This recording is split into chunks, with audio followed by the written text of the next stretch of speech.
Good morning, unicorns. We're on Miss Honey's cottage. Let's see what Matilda and Miss Honey talk about. Miss Honey joined Matilda outside the school gates, and the two of them walked in silence through the village high street. They passed the greengrocer with his window full of apples and oranges, and the butcher with bloody lumps of meat on display and naked chickens hanging up, and the small bank, and the grocery store, and the electrical shop, and then they came out on the other side of the village to the narrow country road, where there was no people any more and very few motor cars. And now they were all alone. Matilda all of a sudden became wildly animated. It seemed as though a valve had burst inside her and a great gush of energy was being released. She trotted beside Miss Honey with a wild little hop, and her fingers flew as if she could scatter them to the four winds, and her words went off like fireworks with terrific speed. It was Miss Honey this and Miss Honey that, and Miss Honey I do honestly feel I could have almost done anything in the world, not just topping over the glass and little things like that. I feel I even can topple tables and chairs. Miss Honey, even when people are sitting in the chairs, I think I could push them over. And with bigger things, much bigger things than chairs and tables, I only have to take a moment to get my eyes strong. Then I can push it out. This strongness at anything at all, as long as I am staring at it hard enough. I have to stare at it very hard, Miss Honey. Very, very, very hard. And then I could feel it all happen behind my eyes. And my eyes get hot just as though they were burning. But I don't mind that in the least. And, Miss Honey, calm yourself down, child. Calm yourself down, Miss Honey said. Let us not get ourselves too worked up so early in the proceedings. But you do think it's interesting, don't you, Miss Honey? I think Matilda's super excited. Oh, it's interesting, all right, Miss Honey said. It's more than interesting, but we must tread very carefully from now on, Matilda. Why must we tread carefully, Miss Honey? Because we are playing with mysterious forces, my child, and we know nothing about it. I do not think they are evil. They may be good, they may even be divine, and whether they are not, let us handle them carefully. These were wise words from a wise old burr, but Matilda was too steamed up to see it that way. I don't see why we have to be so careful, she said, still hopping about. I'm trying to explain to you, Miss Honey said patiently, that we're dealing with the unknown. It's an unexplainable thing. The right word for it is phenomenon. It's a phenomenon. And am I a phenomenon? Matilda asked.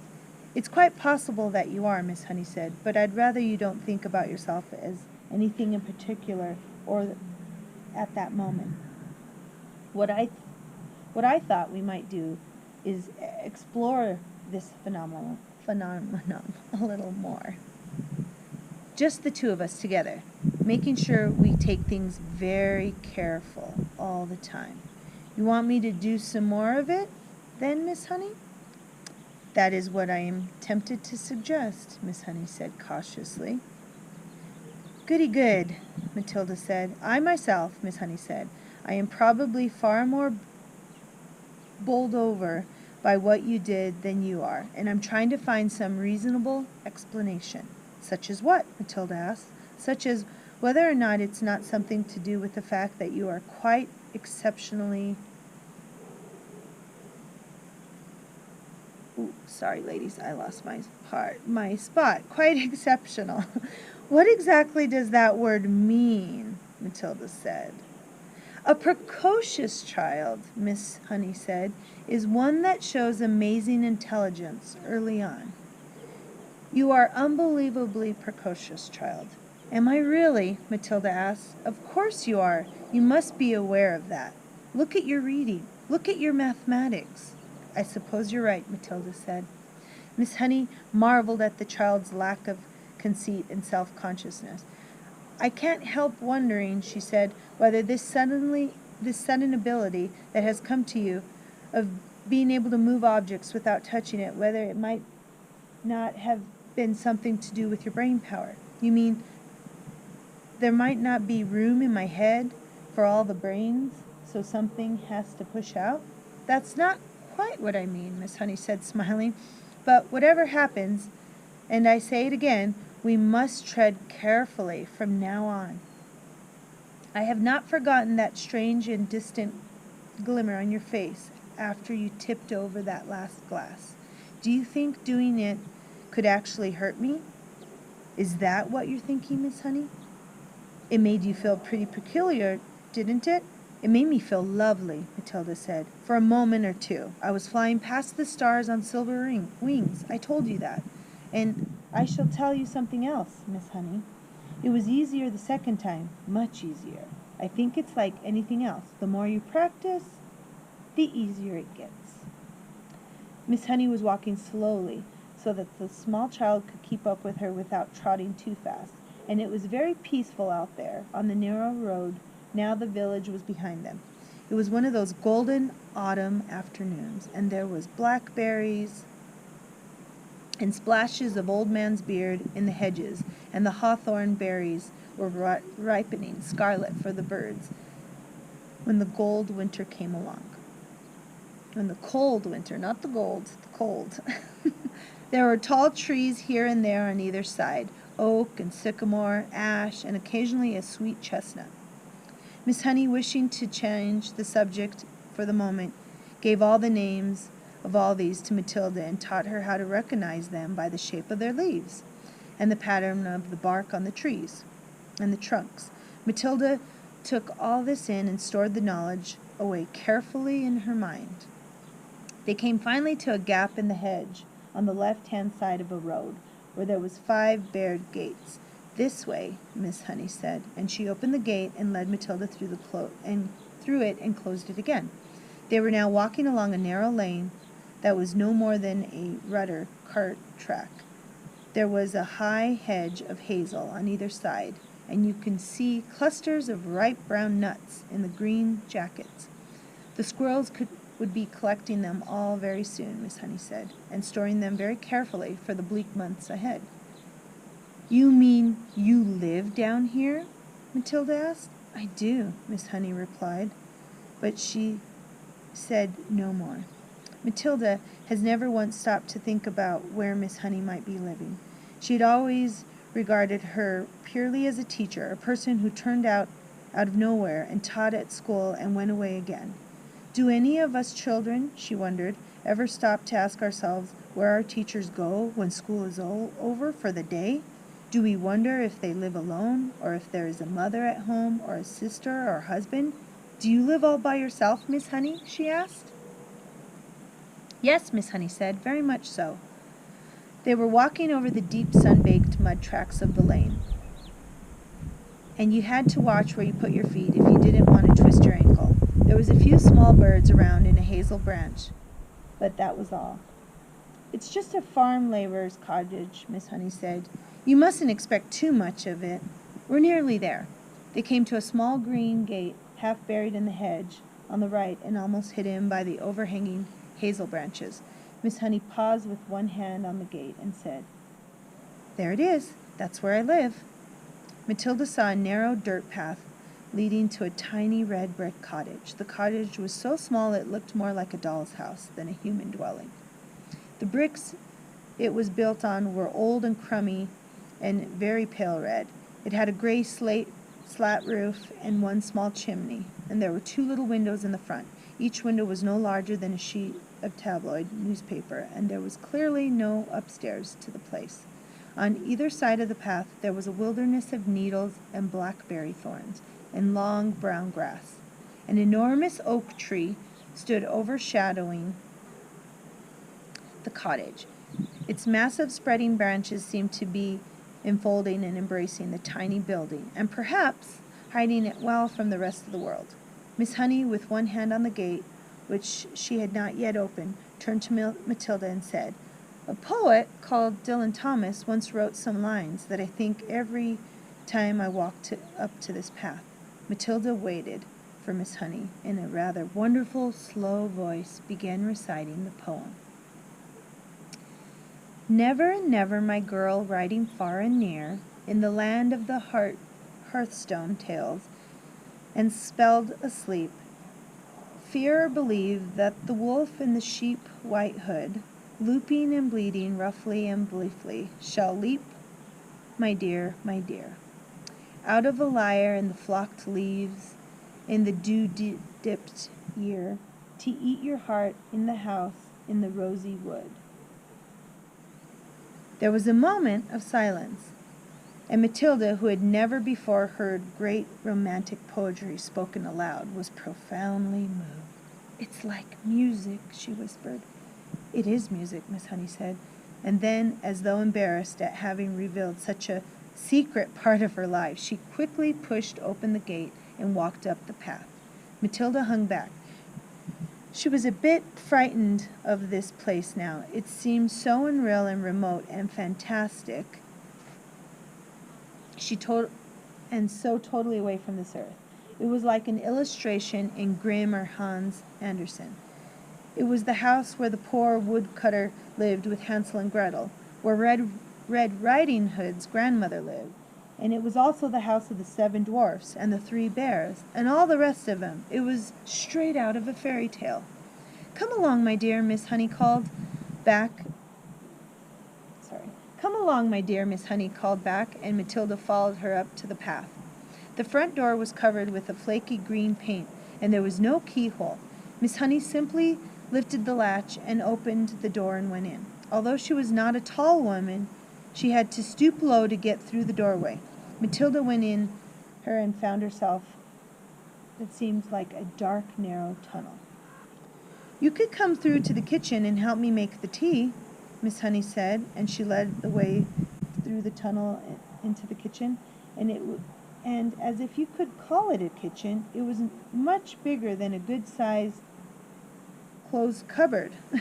And there was a small window in the back wall and the sink under the window, and there was no taps over the sink. Again, another wall there was a shelf, presumably for preparing food, and there was a single cupboard over the shelf.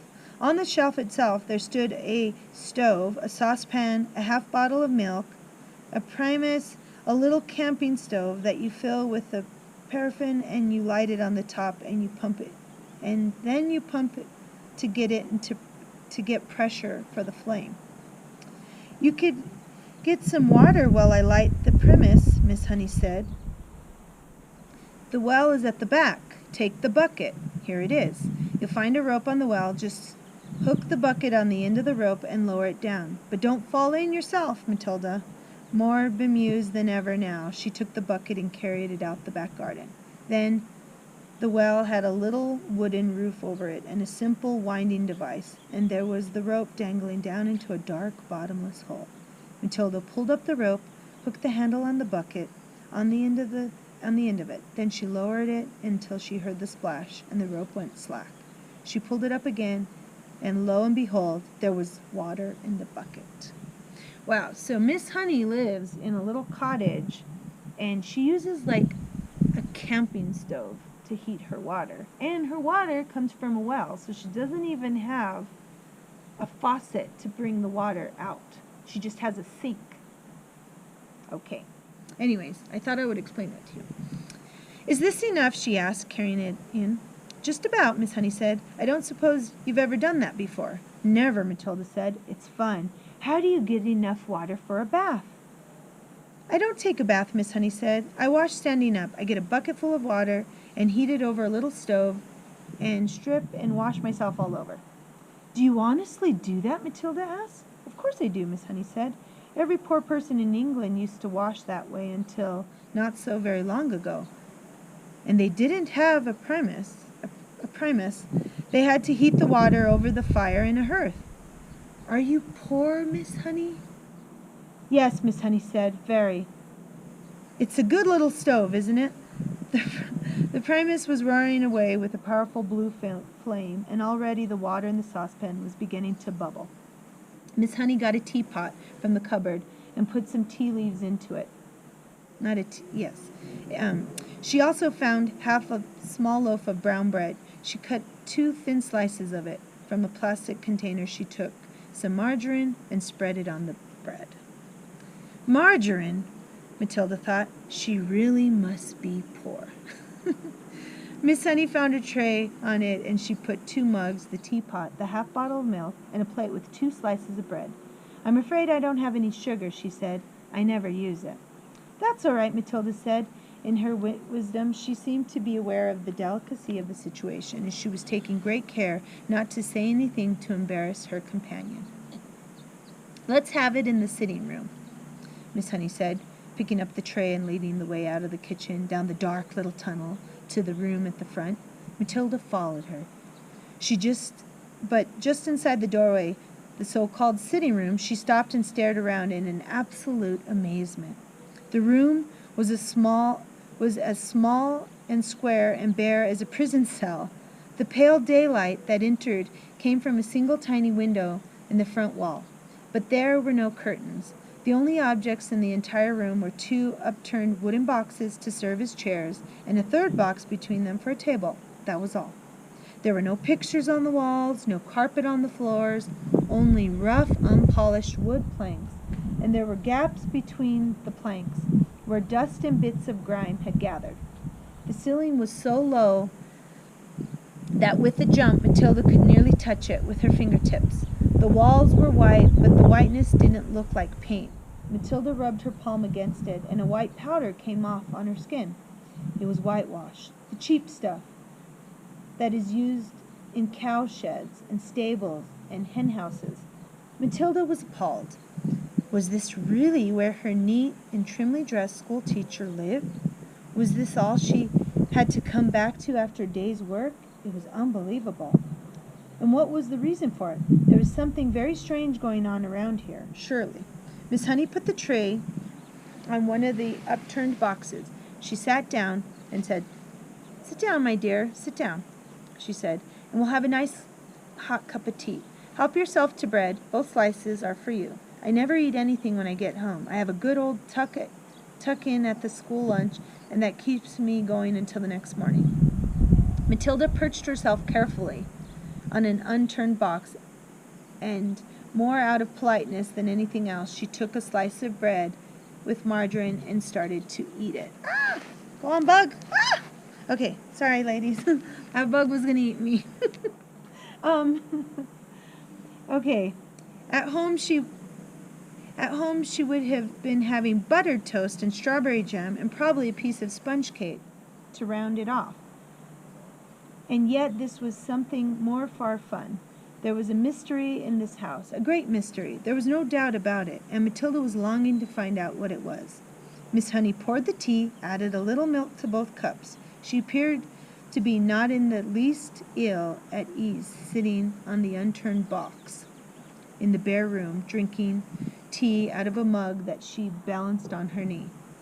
"You know," she said, "I've been thinking very hard about what you did with that glass.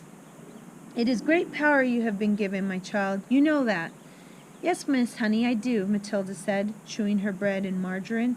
"So far as I know," Miss Honey went on, "nobody else in the history of the world has been able to compel an object to move without touching it or blowing on it or using any outside help at all." Matilda nodded but said nothing.